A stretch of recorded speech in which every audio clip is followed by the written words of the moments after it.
Shalom peuple de Dieu, c'est encore moi l'apôtre Joseph qui vient auprès de vous afin de pouvoir partager avec le peuple de Dieu la pensée du Seigneur. Vous savez, normalement,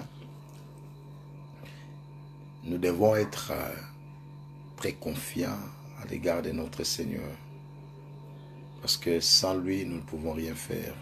C'est comme ça que Jean chapitre 15, verset 5, la Bible dit « Sans moi, vous ne ferez absolument rien ».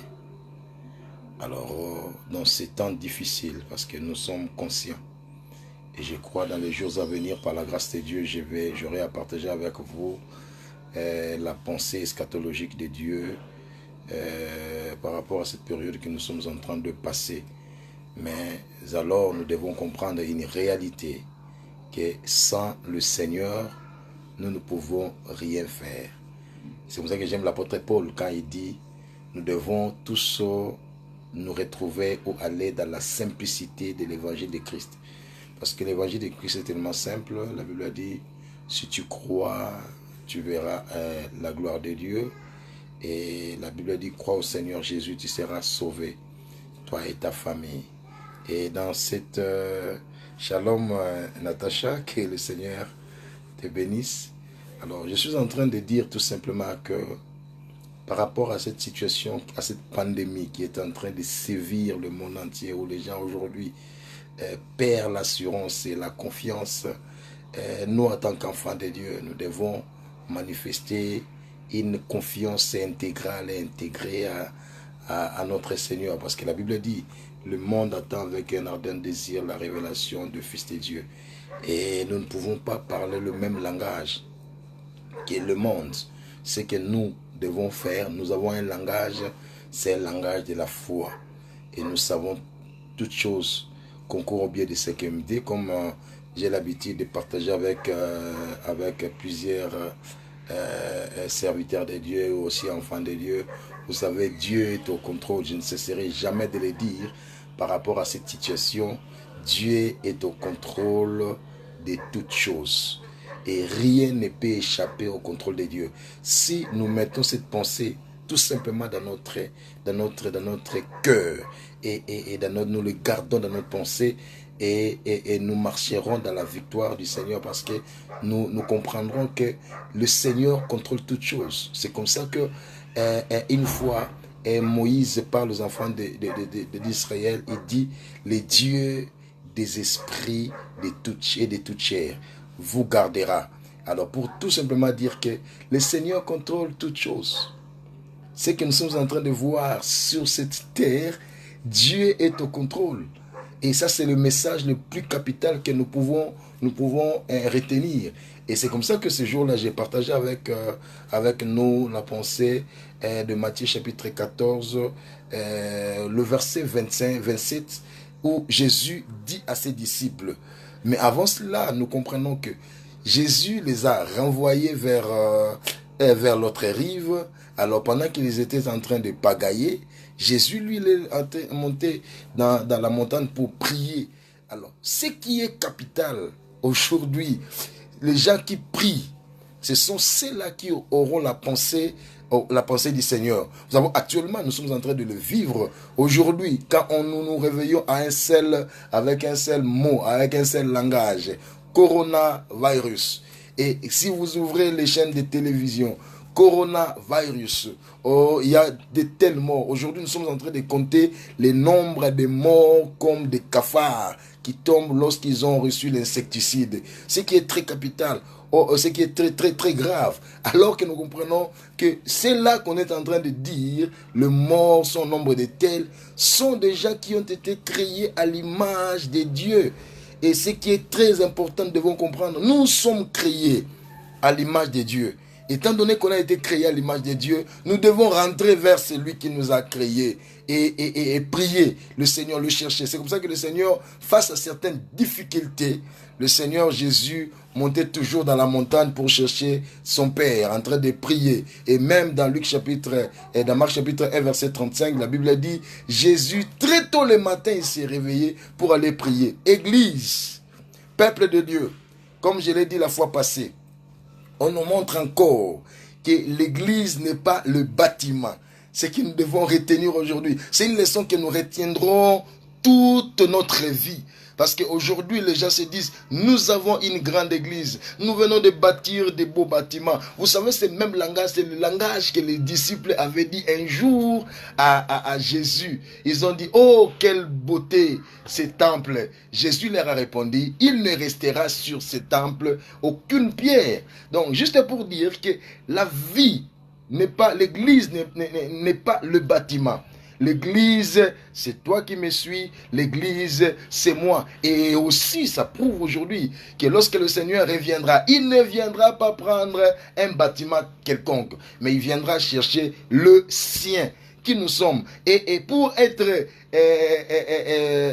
la personne qui appartient au Seigneur, Jean chapitre 1, verset 12 le dit. À ceux qui l'ont reçu, à ceux qui croient à son nom, il leur a donné le pouvoir de devenir enfants de Dieu. Et ils comprendront bien très bien que lorsque le Seigneur reviendra, comme le dit dans 1 Thessaloniciens chapitre 4, le Seigneur lui-même a un signal donné à la voix d'un archange, descendra du ciel. Et les morts en Christ ressusciteront premièrement. Et nous qui serons restés, nous irons à sa rencontre dans les airs. Donc c'est juste pour dire que ce ne sera pas le bâtiment qui iront rencontrer le Seigneur, mais ce sont les personnes qui ont reçu le Seigneur dans leur vie comme Seigneur et Sauveur.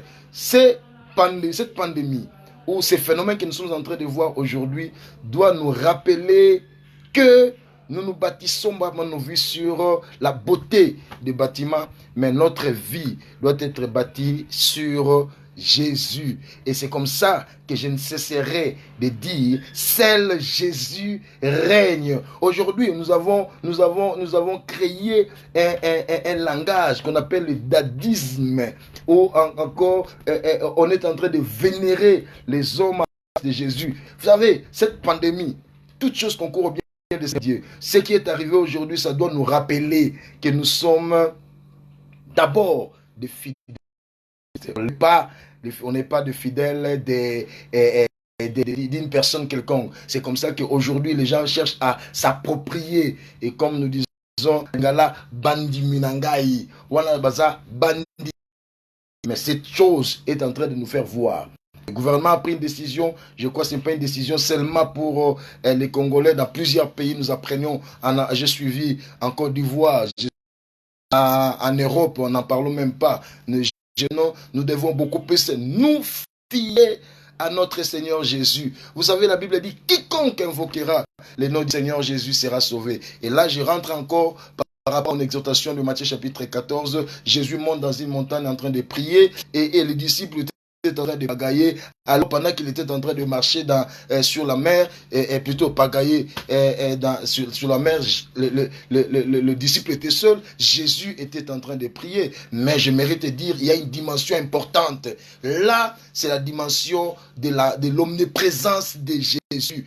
Quelle que soit la difficulté, quelles que soient les oppositions, il est omniprésent. Il était à la fois à la montagne, et surveiller leur mouvement. Et c'est comme ça que la Bible dit, pendant que le flot battait et le vent était c'était la 4e veille de la nuit, c'est-à-dire 3 heures du matin, et ils voient maintenant quelqu'un qui s'approche. La Bible dit qu'ils ont cru que c'était un fantôme. Ils ont crié, c'est un fantôme. Jésus leur a dit, rassurez-vous, c'est moi, n'ayez pas peur. Vous savez, aujourd'hui, l'information que nous recevons, c'est une information de peur où chacun, partout, tout le monde a peur de cette virus. C'est vrai, c'est une réalité parce que ça tue. Mais j'aimerais te dire une chose, celui qui habite sous l'abri du Très-Haut repose à l'ombre du Tout-Puissant. Je confesserai cela tout au long de cette période. Et j'aimerais que toi aussi, tu puisses le confesser, tu puisses le redire, tu puisses le déclarer, que c'est lui qui habite sous l'abri du Très-Haut. J'aime une autre version, le Seigneur dit, celui qui demeure dans le lieu secret du Très-Haut se maintiendra dans l'ombre du Tout-Puissant. Celui qui demeure dans le lieu secret du Très-Haut. Écoutez, notre vie est cachée avec Jésus-Christ en Dieu. et notre vie n'appartient pas sur cette terre. Je confesse que le Seigneur est réel. J'aimerais prier avec toi et comme le Seigneur leur a dit, rassurez-vous que c'est moi. Je déclare, je décrète réellement que le Seigneur est au contrôle de toutes choses. De la même manière, cette pandémie est arrivée. De la même manière, et cette pandémie partira. Mais le Seigneur, ce qui est vrai, il préservera ta famille. J'ai pris que le Dieu très haut puisse préserver ta famille, qu'il puisse garder ta famille. La Bible dit, tu ne craindras aucune terreur de la nuit et tu ne craindras aucun malheur et aucun malheur ne t'arrivera. Et j'aimerais dire à quelqu'un ce soir, soit toi qui me suis, nous décrétons et nous déclarons qu'aucun malheur arriveront, aucun malheur plutôt arrivera à un enfant de Dieu. Souvenez-vous de ce qui s'est passé en Égypte. La Bible dit, réellement c'est à ce moment-là, il y avait le fléau qui battait son plein au niveau de l'Égypte, en Égypte, mais il y avait une partie Goshen où il y avait les enfants de Dieu qui étaient sous l'ombre du Tout-Puissant et l'ange de la mort pouvait venir, il ne pouvait pas être atteint, quelle que soit leur calamité, quel que soit le fléau, la plaie qui se battait dans cette ville et Goshen était épargné. J'aimerais te dire, ta maison est un Goshen parce que le Seigneur te préservera. Ta maison est un Goshen. Le Seigneur te préservera. Aucun malheur, la mort ne frappera jamais à la porte de ta vie. Que tu sois couvert par sa grâce, que tu sois couvert par le sang de Jésus. Et j'ai prié ce soir que le Seigneur soit notre secours. La Bible dit, c'est un secours qui ne manque jamais dans la détresse. Et le Seigneur ne manquera jamais dans cette détresse pour venir nous consoler. Que le Seigneur soit réellement vrai dans ta famille. J'ai dit qu'il soit vrai dans ta famille. Si cette ombre de la mort qui va t'arriver, j'aime ce que David est en train de dire. Il dit, je ne mourrai pas, je vivrai, je raconterai les œuvres de l'Éternel. Psaume 118, verset 17. Il dit, je ne mourrai pas et je vivrai. Cela veut dire, quels que soient les problèmes qui peuvent arriver, tu ne mourras pas. Ton mari ne mourra pas. Tes enfants ne mourront pas. Tous ceux qui sont dans ta maison ne mourront pas. Parce que le Seigneur sera là pour te sécuriser. Et celui qui habite sous l'abri du Très-Haut repose à l'ombre du Tout-Puissant. Et j'aimerais dire à quelqu'un que le Seigneur est réel. Cette parole est en train de résonner dans mon cœur, dans mes oreilles, pour te dire, rassure-toi. Rassure-toi. Aujourd'hui, c'est la guerre d'information. On se lève le matin, on se lève le soir. Il y a des moments où quand nous marchons aujourd'hui dans des taxibus, dans des bus, même dans nos lieux de travail, un seul mot qui est en train de planer, qui prend même les personnes les plus diminuées, parlent du coronavirus. Mais je vais te dire une chose, Jésus est au-dessus du coronavirus. Ça disparaîtra au nom de Jésus. Et ça n'aura aucune influence dans ta famille. Laisse-moi prier. Seigneur, j'ai prié pour tes enfants. Je leur apporte ton nom. Je leur donne ton nom. De la même manière, Pierre a dit à cette paralytique, je n'ai ni or ni argent à te donner. Ce que j'ai, je te le donne au nom de Jésus. Seigneur, nous donnons ton nom. Nous plaçons ton nom. Dans Nombre chapitre 6, verset 27, la Bible dit, c'est ainsi que tu mettras mon nom sur les enfants d'Israël et je les bénirai. Seigneur, laisse que ton nom soit placé dans la vie de tes enfants.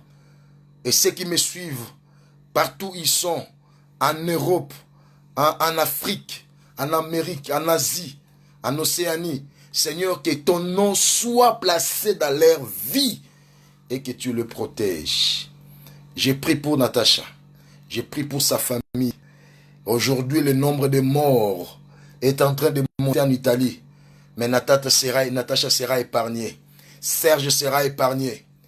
Leurs enfants seront épargnés parce que le Seigneur est celui qui garde ses enfants. La Bible dit l'Éternel qui garde Israël ne sommeille ni dort. Ce Seigneur-là qui ne sommeille ni dort gardera nos familles. Oh, quelle merveilleuse assurance. Nous avons une assurance auprès de lui. La Bible dit, celui qui a mes commandements et qui les garde, c'est celui qui m'aime. Celui qui m'aime sera aimé de mon Père. Je l'aimerai et je viendrai faire ma demeure. Et nous viendrons faire notre demeure dans leur maison. Seigneur, laisse que nos maisons deviennent ta demeure. Laisse que nos maisons deviennent là où tu viendras résider. Réside dans la maison de chacun de nous. Réside dans la maison de tes enfants. Afin que la mort, lorsque la mort va entrer, que cette mort puisse passer outre au nom de Jésus. Épargne nos familles contre cette coronavirus. Épargne nos pays contre cette coronavirus. Et Seigneur, que cela puisse disparaître de la même manière que cela est arrivé au nom de Jésus. Nous plaçons ton nom plus haut. Jésus, nous élevons ton nom plus haut. Dans nos maisons, nous plaçons ton autel, l'autel de la croix. Et laisse que l'autel de la croix puisse demeurer dans nos maisons. Oh Dieu, que cet endroit-là soit un endroit par lequel toi tu descendras. Et de la même manière, Jacob a vu et les anges monter et descendre. Oh, cet endroit-là, c'était l'endroit où son grand-père, Abraham, avait établi et bâti un hôtel. Et dans cet endroit-là, les anges étaient en permanence. Ils montaient et ils descendaient. Aujourd'hui, je suis en train de prier pour tes enfants. Que dans leur maison soit un hôtel. L'autel de Dieu. Je déclare l'autel de Dieu dans la maison de tes enfants. Et que cet autel-là puisse parler à notre faveur, à faveur de tes enfants. Et Seigneur Jésus, nous détruisons cet autel des démoniaques qui est venu avec cette coronavirus. Nous les détruisons au nom de Jésus. Et nous proclamons ton règne, nous proclamons ta grâce et ta faveur. Et nous avons cette assurance parce que tu nous as dit, rassurez-vous, c'est moi. Au nom de Jésus. Amen. Mes bien-aimés, laisse-moi vous dire que nous avons cette assurance. L'assurance que nous avons, c'est parce que nous connaissons le véritable. Le véritable, c'est Jésus. Et c'est Jésus-là continuera à vous garder parce qu'il est omnipotent.